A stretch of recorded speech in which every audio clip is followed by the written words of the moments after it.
kuko washiditse ubwoba ukemera gukurikira Kristo, we gusubiza amaso inyuma, ahubwo urebe Kristo, utumire Kristo, ngo kuko ufite ingororano nyinshi zibitse. Anje kubasuhuza mu izina ry'Umwami wacu Yesu Kristo. Amahoro aturuka ku Mwami Imana abane namwe.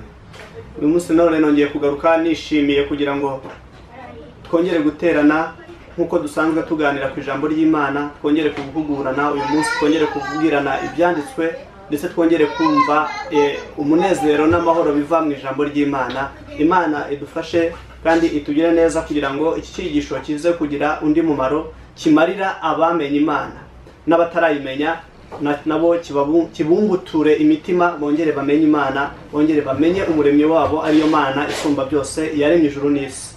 Reka n'ubundi nkuko bisanzwe twongere twiragize Imana nkuko dutangira kwiyegereza Imana mu isengesho kugira ngo Imana ibane natwe muri uyu mwanya. Mana Data wa twese uri mu ijuru, izina ryawe ryubahwe, ubwami bwawe buze, ibyo ushima n'ibyo ushaka biho mu isi nkuko biba mu ijuru. Uyu munsi wa none tuje imbere y'amaso yawe tuzanywe no kuvuga ibyawe. Nyemerera none Mwuka Wera amanukire kubana natwe, kandi amanukire kugira ngo afungure amatwi yacu yumve kandi asobanukirwe ijambo ryawe, kuko ari rigari kandi ritasobanurwa n'umuntu buntu, ahubwo Umwuka Wera ari ubana natwe mu izina rya Yesu, amen. N'ubundi tumaze iminsi tuganira ku ijambo ry'Imana. Hari abo twabanye mu bihe by'amasengesho, hari abo tugenda tubana mu ijambo ry'Imana kuri YouTube, ndetse hari n'abari kubasha kubona iri jambo ry'Imana uyu munsi batari basanzwe wenda baryumva. Ariko nagira ngo uyu munsi nongere nkukundishe ijambo ry'Imana, nkukundishe Bibiliya, nkukundishe ibyanditswe byera, kandi nkukundishe Imana by'umwihariko, kuko Bibiliya ivuga amateka y'Imana kandi ivuga ku Mana. Uyu munsi rero nifuje ko tuganira ku ijambo ry'Imana riri mu Baheburayo mu gice cyaho cya 10 ku murongo waho wa 25. Iri jambo impamvu nifuje ko turiganiraho nuko hari abantu bamwe bajya bibaza cyangwa se bakibaza ku materaniro cyangwa guterana kwera, bakanabifata uko bashatse, ariko nyamara dukwiriye gukora icyo kintu, cyangwa se dukwiriye gukora uwo muhango wo guterana kwera nk'uko Imana iwushaka, kandi tukawukora dufite uko duhagaze. Uyu munsi rero nifuje kugira ngo turebe mbese guterana kwera kwamarira icyo umuntu, cyangwa se gutegetswe nande, ni iki gituma tujya guterana kwera. Uyu munsi rero umutwe w'amagambo dufite uravuga cyane ku bintu bijyanye umumaro w'amateraniro yera. Imana idufashe kandi ibane natwe muri uyu mwanya kugira ngo tubashe kuganira kuri iri jambo. Reka n'ubundi tudatinze dusome ijambo ry'Imana riri mu Baheburayo, mu rwandiko rwandikiwe Abaheburayo mu gice cya 25 ku murongo waho, mu rwandiko rwandikiwe Abaheburayo mu gice cyaho c'10 ku murongo wa 25, n'ubundi nkuko nababwiye tuwusome mu izina rya Yesu. Handitse ngo twe kwirengagiza guteranira hamwe nk'uko bamwe bajya babigira, ahubwo duhugurane, kandi uko mubonye urya munsi wegera, muba ariko murushaho kugenza mutyo. Imana idufashe. 26 bakavuga ngo niba dukora ibyaha nkana, tumaze kumenya ukuri, ntihaba hagisigaye igitambo cy'ibyaha. 24 bavuga ngo keretse gutegerezanya ubwoba, gucirwaho iteka, no gutegereza umuriro w'inkazi uzarya abanzi b'Imana. Imana idufashe kandi Imana itugirire neza cyane.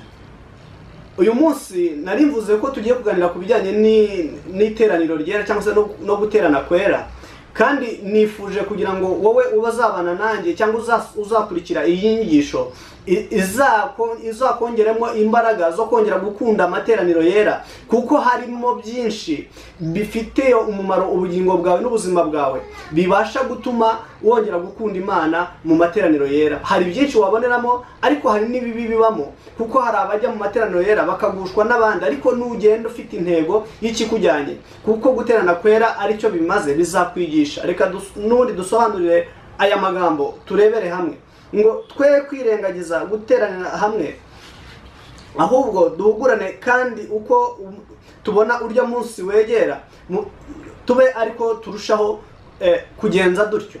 Uko tubona ibidusatiriye bimeze nabi cyangwa bibi, turusheho gukunda guterana kwera kandi turusheho gukunda Imana.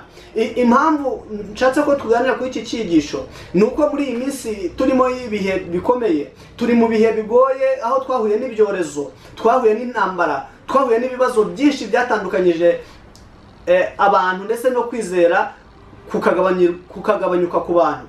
Hari byinshi twahuye nabyo, birimo coronavirus, birimo n'izindi ntambara twagiye duhura nazo mu buzima, zahagaritse imikorere y'abantu ndetse zihagarika n'ubushobozi bw'abantu mu bijyanye n'ubutunzi bw'isi. Ariko ibyo bimaze kubaho, abantu bamwe bahita bihugiraho, noneho twahuye n'ikindi kigeragezo cyo gufunga insengero. Abantu batangira gucika intege no kwanga umurimo w'Imana, bamwe basubira mu byaha, abandi batangira guhindukira bajya mu bitagira umumaro. Ibyo byose rero ntacyo byamarira umuntu, ahubwo ijambo ry'Imana ryo riratubwiye ngo nuko ntitukwirengagize guterana kwera, ngo kandi duhugurane. Uko bimeze gutyo duhugurane, ngo kandi uko tubona uryo munsi urushaho kutwegera, ngo ariko turushaho kugenza dutyo. Icyo dusabwa rero ni iki? Niba dufite ibyanditswe byera, Bibiliya ituyobora ku Mana, nyamara kandi tukaba tubwirwa ngo duhurire hamwe, duteranire hamwe, duhugurane nk'uko ijambo ry'Imana ribivuga. Ahantu nasomye mu Baheburayo, nanone mu rwandiko rw'Abaheburayo mu gice cyaho cya 8, naho nahabonye amagambo meza, ndetse no mu gice cya 3 havuga uburyo dukwiriye guhugurana iminsi yose bikitwa uyu munsi. Ni ukuvuga ngo rero icyo dusabwa ni uguhugurana kandi tukarushaho guterana kwera, kuko iminsi mibi ikomeje kutwegera, tukarushaho guterana kwera. Abantu rero icyo nari mbivugiye ni uko abantu bamaze guhura n'izo ngorane za coronavirus, ndetse abandi bagahura n'ingorane zo gufungwa kw'insengero. Bamwe bagahita barambika hasi intwaro zabo, abandi bakarambika hasi imirimo yabo, abari abavugabutumwa bakabirambika, abari abaririmbyi bakabirambika, abari abanyamasengesho bakabirambika. Buri muntu wese agakandagirwa n'icyo kintu kikamushyira mu ntege nke, bigatuma tugaragara mu maso y'Imana tutaryoshye cyangwa se tudatunganiye Imana.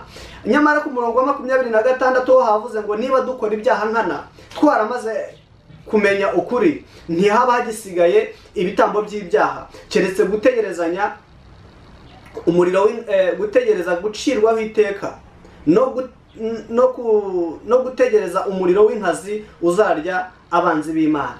Iki nicyo gihano kizahabwa abamaze kuva mu nshingano cyangwa se abavuye mu masezerano ari nta mpamvu.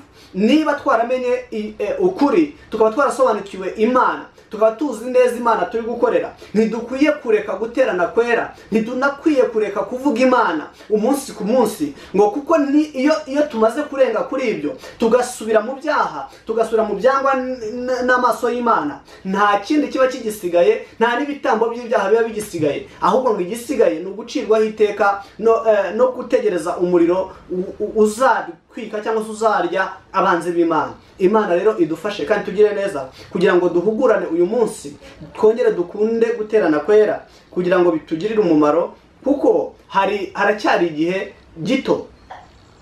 Iyo usomye muri uru rwandiko rw'Abaheburayo mu gice cyaho n'ubundi cya 10 ku murongo waho 36 na 7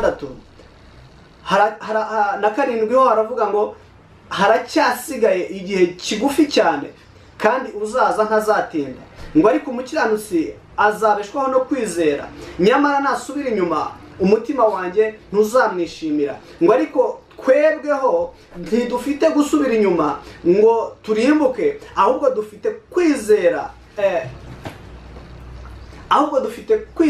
ko ntidukwiye gusubira inyuma ngo turimbuke, ahubwo dufite kwizera kugira ngo tuzakizwe ubugingo bwacu. Imana yacu idufashe kandi tugirire neza.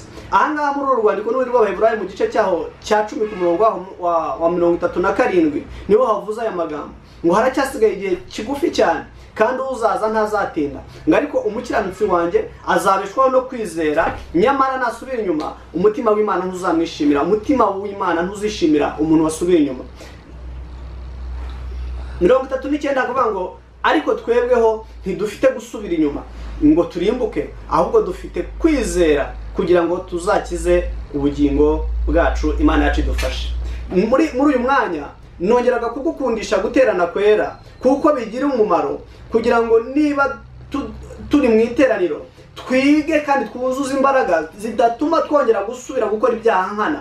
Abantu bakora ibyaha nkana baba bakora iki? Ni igihe wamaze kumenya Imana, ukamara kumenya ubutumwa bwiza, ukamara gusobanukirwa n'ibyanditswe byera biri muri Bibiliya, ndetse ukamara kubona ubuhamya bw'iby'Imana yakoze n'imirimo n'ibitangaza Imana yakoze, ariko warangiza ugahindukira ugasubira mu byaha. Uba ugiye gukora ibyaha nkana, kuko icyo uba ugiye gukora ubukizi, uba ugisobanukiwe.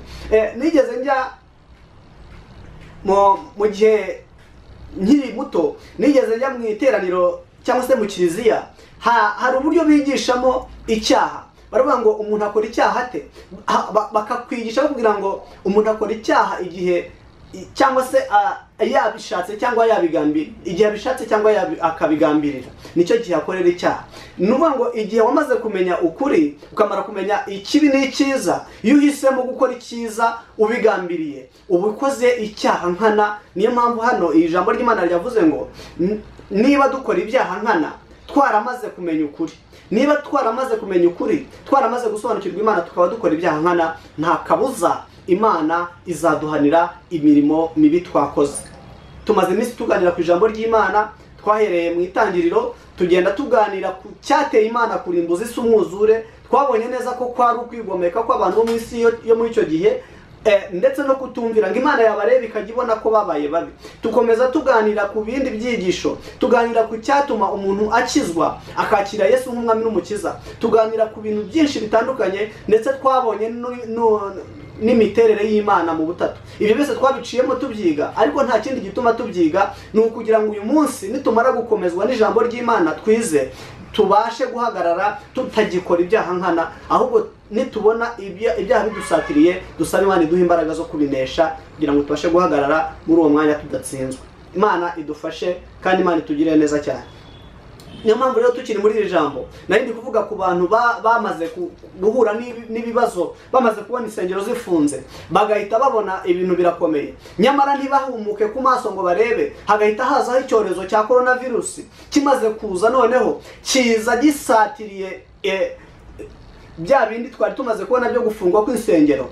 Abantu ntibahumuka ku maso, ahubwo bamwe bahita bahumwa ku maso n'imyigishirize mibi y'ibinyoma bagiyemo cyangwa se n'ubuyobe bagize. Batangira kuvuga ngo imperuka ngo yaje, ngo kubera ko yaje ngo bakabazanya inkingo n'ibindi ngo ntibazabyakira. Ariko icyo si cyo kibazo, ahubwo ijambo ry'Imana ryaratubwiye ngo nitubona ibyo bitwegereye tuzamenye ko kuza k'umwami wacu kudusatiriye. Kandi ni nacyo ijambo ry'Imana hano ritubwiye, ratubwiye ngo ntitureke guterana kwera, ngo kugeza twe kwirengagiza guterana kwera, guteranira hamwe nk'uko bamwe bajya babigenza, ngo ahubwo duhugurane. Kandi uko tubona urya munsi wegera, mube ariko murushaho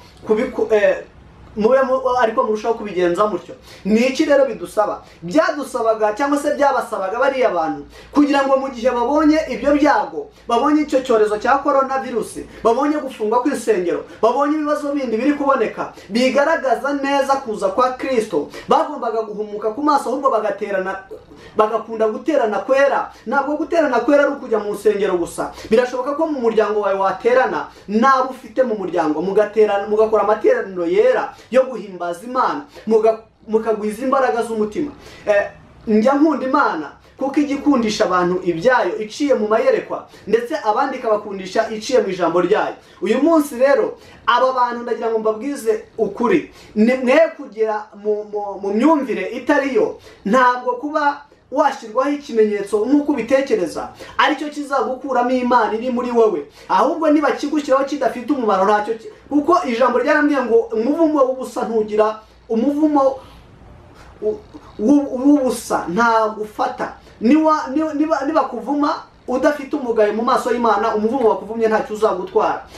Niba gutera izo nkingo wowe wita nk'ikizira, cyangwa ukaba uvuga ngo ntabwo wari ukwiye kuzifata ngo ni iby'imperuka, mbese izi nkingo zigutwaye iki? mbese gufata uru rukingo ukagumana Kristo mu mutima wawe bigutwaye iki? kandi nta nibwo abo bantu bigeze bashaka kureba ngo babaze Imana, kuko icyo dukeneye ni ukubaza Imana. Ntabwo Imana yigeze ijya mu materaniro ngo ivuge ngo nihaza inkingo cyangwa nihaza gufungwa kw'isengero ngo muzibane ntimwongere gusenga cyangwa muhite mwimuka ku misozi mujye guhunga mute inzu zanyu n'ingo zanyu. Ahubwo ijambo ry'Imana ryaranditse mu byahishuwe ravuga ngo ubwo muzabona uwo munsi wegereje, ubwo bamwe bazaba batagitunda badafite ikimenyetso cyangwa se batabasha kugura no guhaha badafite ikimenyetso, ngo muzamenye ko kuza k'umwami wacu kuzaba kwegereje.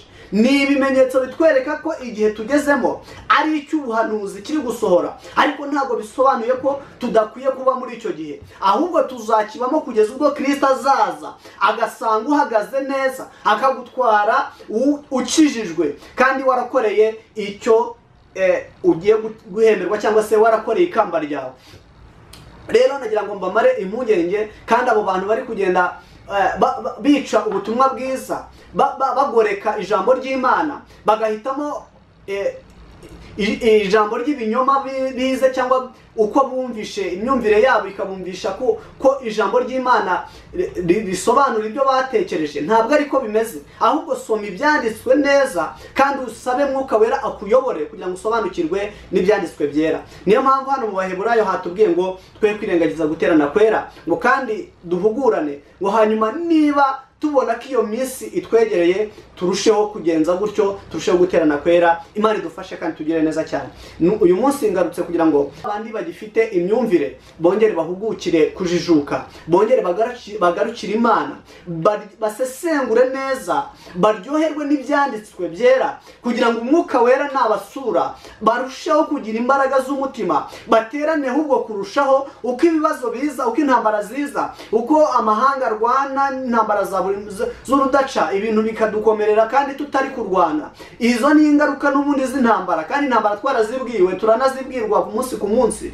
Rero niturushaho kugira imbaraga z'umutima, n'ingaruka z'intambara ntacyo zizadutwara, tuzabasha kubinyuramo twemye, kandi izo ntambara ntabwo zizabura gushira, kuko nta kibaho ngo kibure iherezo, nta kigira itangiriro kitagira iherezo, n'ubundi zizashira. Cyangwa se ubwo Kristo azaza atwarure tutarasaya, hanyuma adushyire mu bwami bwe kuko twabukoreye. Imana idufashe kandi tugire neza cyane. Niyo mpamvu rero tugeze hano muri ibi byanditswe byera, hano ku murongo mu rwandiko rw'Abaheburayo n'ubundi mu gice cya 10 tugeze ku murongo wa 34 haratubwiye ngo kuko mwababaranaga n'imbohe mukemera munezerewe kunyagwa ibintu byanyu, mumenye yuko mufite ibindi mwabikiwe birusha ibyo kuba byiza bizahoraho. 35 avuga ngo nuko rero ntimute ubushizi bw'ubwoba bwanyu bufite ingororano ikomeye, kuko mukwiriye kwihangana kugira ngo nimumara gukora iby'Imana ishaka muzahabwe ibyasezeranijwe. Ku murongo wa 37 niho hatubwiye ngo haracyasigaye igihe kigufi cyane, kandi uzaza ntazatinda, ngo ariko umukiranutsi wanjye azareshwaho no kwizera. Imana yacu idufashe kandi Imana itugirire neza cyane. Ni iki rero ijambo ritubwiye? Ijambo riratubwiye ngo twemeye kubabarana n'imbohe, twemeye kubabara ndetse no kwemera kunyagwa ibyacu. Hari ibihe bijya biza bikaza ari ibiza, nk'ubu nka coronavirus, hari abo yaje ibagiraho ingaruka kugera ubwo babaye mu bukene kugera uyu munsi, kandi bari bafite imitungo, bari bafite ubutunzi, bari bafite byinshi byari bitumye babayeho neza. Ariko ngo twemeye kunyagwa ibyo ngibyo ku bwa Kristo no kubana nawe, ngo nuko rero twihangane, kuko ibyo byose twabuze dufite ibindi tubikiwe byiza birushaho kuba byiza bya bindi, ngo kandi ngibyo ni ubutunzi bw'akagero budashira. ngo nuko twihangane rero, ngo kuko ibyo tubikiwe birusha ibyo kuba byiza kandi bizahoraho. Nuko rero ntimute ubushizi bw'ubwoba bwanyu. Niba twarashiritse ubwoba tukihanganira imibabaro twahuye nayo, ndetse tukareka ibyari bitubereye nk'inyungu ku bwa Kristo, tugakurikira ijambo ry'Imana, uyu munsi nta kindi dusabwa ni ukugira ngo tube muri rya jambo kandi rituyobore iminsi yose. uyu munsi icyo ngusaba ni ukugira ngo ube mu ijambo ry'Imana, wirengagize ibihombo wagize watewe na coronavirusi, wirengagize ibihombo wagize watewe nuko wakijijwe ukareka ubujura bwawe bwatumaga wenda utera imbere mu bujura, ukareka ibyaha by'urukozasoni wakoraga bikakuviramo inyungu, bya bindi wabonagamo ubutunzi, ukabireka ku bwa Kristo. Kuba warakurikiye Kristo rero ngo we guta ubushizi bw'ubwoba bwawe, kuko washiditse ubwoba ukemera gukurikira Kristo, we gusubiza amaso inyuma, ahubwo urebe Kristo, utumire Kristo, ngo kuko ufite ingororano nyinshi zibitswe kandi zirusha kubaho nziza za zindi. Ku murongo wa 36 avuga ngo kuko dukwiriye kwihangana kugira ngo nitumara gukora ibyo Imana ishaka noneho tuzahabwe ibyasezeranijwe.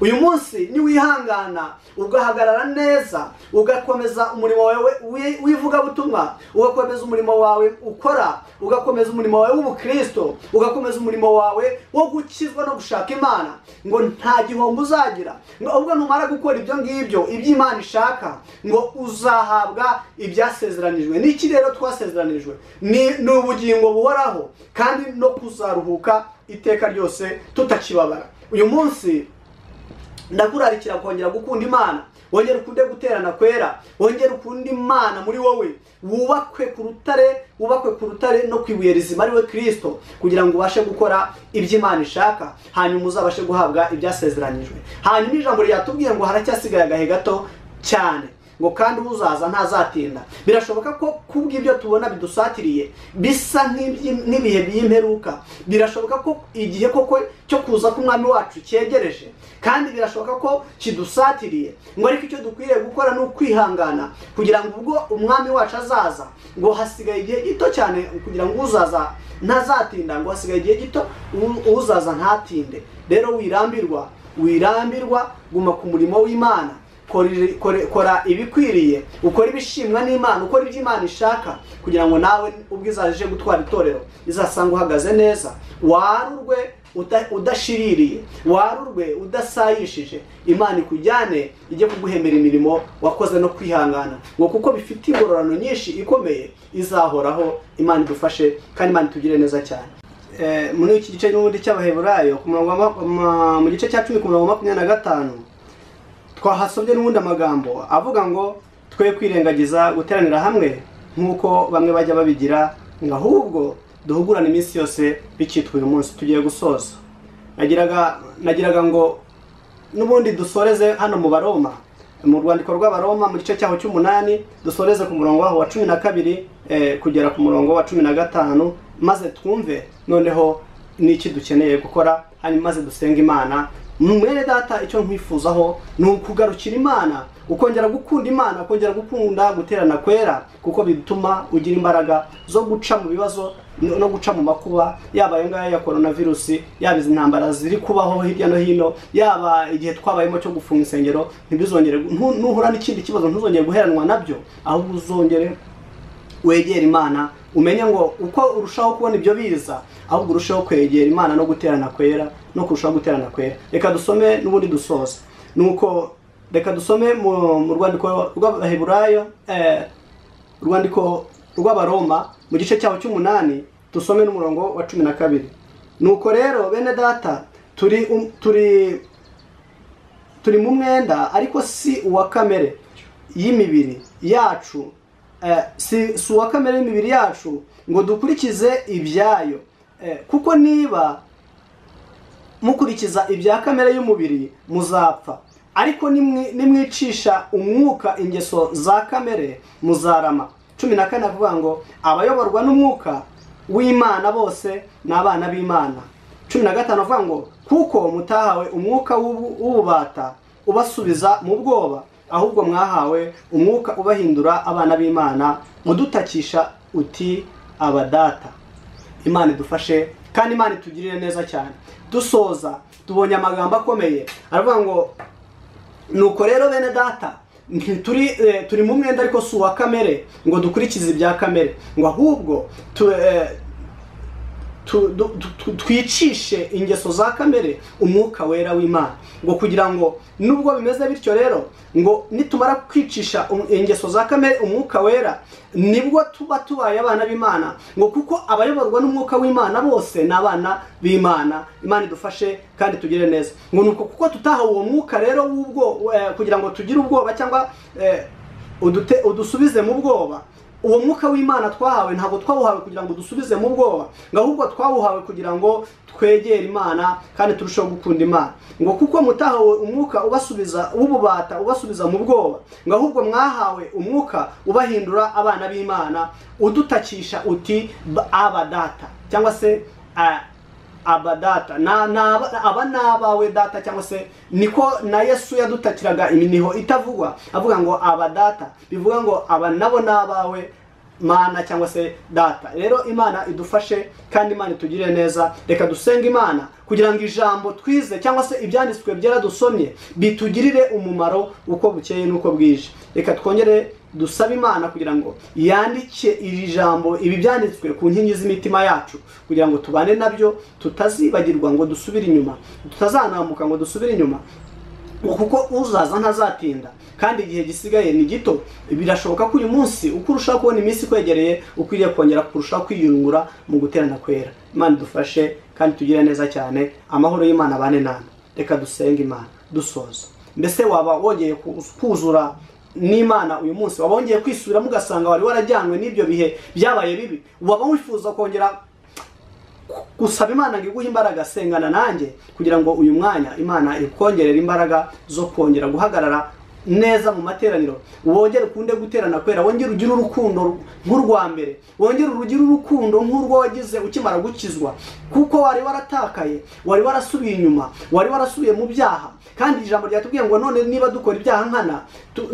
tukaba dukora ibyaha nkana, n'ubundi Imana izaduhana. Nta kindi gitambo cy'ibyaha dutegereje uretse gucirwaho iteka. Imana rero idufashe twe gukorera ubusa niba twarakoreye Imana, ngo tuzisange mu gihe cyo guhanwa n'Imana kandi twarabaye abakorera Imana. Turasoje. Mana data wa twese uri mu ijuru, hari ubwoko bwawe bwinshi buri aha hanze buruhijwe n'ibihe, bwasubijwe inyuma n'ibihe, bararushye, bararemerewe, bakeneye mwuka wera, bakeneye imbaraga z'ijambo ryawe, bakeneye guterana kwera kugira ngo babone ubuhamya bwa bagenzi babo, bumve ijambo ryawe mu materaniro, basubizwemo intege, bongere biyunguremo imbaraga, bagushakane umwete. Ku ijambo ryawe rirambwiye ngo ntabwo twahawe umwuka w'ubwoba udusubiza mu bwoba, w'ububata udusubiza mu bwoba, ngo ahubwo twahawe umwuka wera ari wo mwuka utuneshereza. Ngo kuko nga abahawe uwo mwuka cyangwa se ngo abayoborwa n'uwo mwuka bose bahawe ubushobozi bwo kuba abana b'Imana. Natwe turi muri uwo mugabane w'abana b'Imana. Rero nyemerera rero ukore ku bwoko bwawe, bongeremo imbaraga, abatendebutse basubizemo intege, abarwayi bakize, abashonje bahaze, abambaye ubusa ubambike mu izina rya Yesu Kristo, maze ijambo ryawe ribe muri bo kandi nawe uture muri bo kugira ngo babashe guhagarara badatsinzwe. Urakoze ngaho ushyigikira ijambo ryawe none n'iteka ryose, murengezi mwiza. Amen.